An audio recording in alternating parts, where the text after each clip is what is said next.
September 21st, 2019. Some of the people's names are going to be left out of this. Founder's Tour. I thought maybe this was going to be the author of One More Story and I'm Out the Door, but instead it was a 30-ish young man who seems to suffer from autism. He's a $2,500 sponsor of Pharaoh the White Serval, and he brought a couple of friends with him. The male was a reptile breeder from New York who moved to St. Augustine this spring, along with his lady friend who seemed to have some medical background based on her knowledge of the pain meds and the medical issues I mentioned. Given all that had recently transpired, I was a little surprised that our volunteers and staff wouldn't think it weird for me to be heading off with these three very unlikely high-end donors. I would have appreciated a shadow, but there was none. I guess they just weren't keen on being nosy, or it's been enough time around him to realize this was not a hired assassin. I didn't pick up on the autism, or whatever it is, until I was out on the tour path. He couldn't look me in the eye, other than a quick glance, and then his eyes right back on his shoes. I asked what had brought him to Big Cat Rescue, and he said, "I just love animals." I asked what got him interested in animals, and he said, "I just love animals." Later, same answer to another attempt to draw him into conversation. Okay, maybe this guy was just the distraction to make it look like a tour instead of a murder attempt. I made a point of keeping an eye on all three of them at all times and not letting them get behind me or too close. I didn't know what to make of the chatty guy who claimed to be his best friend, and when he started telling me that he's a reptile breeder, specializing in ball pythons, and that there might be some bad apples in that industry, but he's never met one, did he know I'm the reason there are so many restrictions on pythons in Florida and a $10,000 bond for Class 1 wildlife?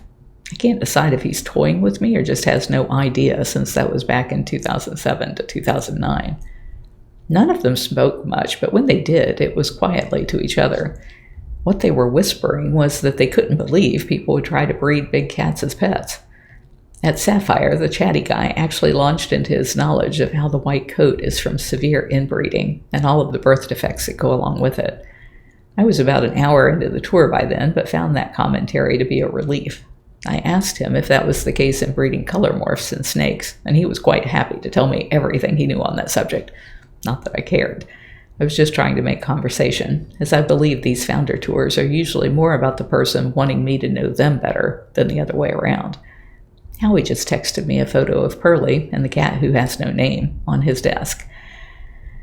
I tried a brief intro last night in my bathroom, the new kitten's room, with Pearlie on a leash in case she got aggressive. She wailed a bit at the newcomer, but after about 10 minutes of that decided she was done and wanted to go, so I let her out of the room. The kitten might offer back a hiss, but she seems to have no self-defense skills. She has virtually no cat skills.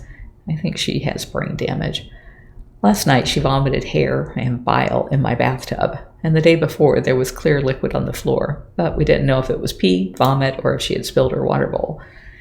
It's been keeping us up at night, but Howie and I are very happy that Pearlie and the striped one play, I think it's play, at the French doors to my bathroom.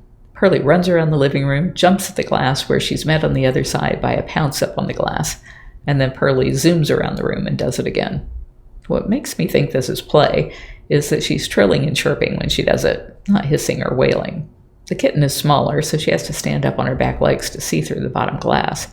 I'm glad to see her participate in this kitten version of peekaboo, because any other time she's asleep under something. Email to Howie at 3:16 p.m. This is heavily redacted. Today, somebody called me and asked why Bill is sending cats to NSYNC Exotics. I told her I really don't know. Before going there, she said that things seemed to have gone south at the South Dakota rescue because Bill was trying to keep her from transporting animals by telling her that she was too expensive. She said that she had never charged anyone to move animals and that we were the first people to ever offer her any reimbursement, but that Bill just wouldn't accept it. She said that he wasn't involved in that rescue from South Dakota at all, so she didn't know why he was trying to control where the animals went. Some of the things that Bill has said about the wildlife way station situation caused me to wonder if he's really the person the California Department of Wildlife has chosen to work with, or has he just inserted himself as the only contact for moving animals? Bill's excuse to me for the state taking so long to place animals was that the zoos had first pick, and California was demanding that only one sanctuary rescue could happen per week. That seems strange if California is scared to death of fire, And once the animal's out in a hurry, why do they care where the animals go? We can discuss in the jacuzzi, just teeing up your memory. If you're enjoying my diary, please like, share, and subscribe.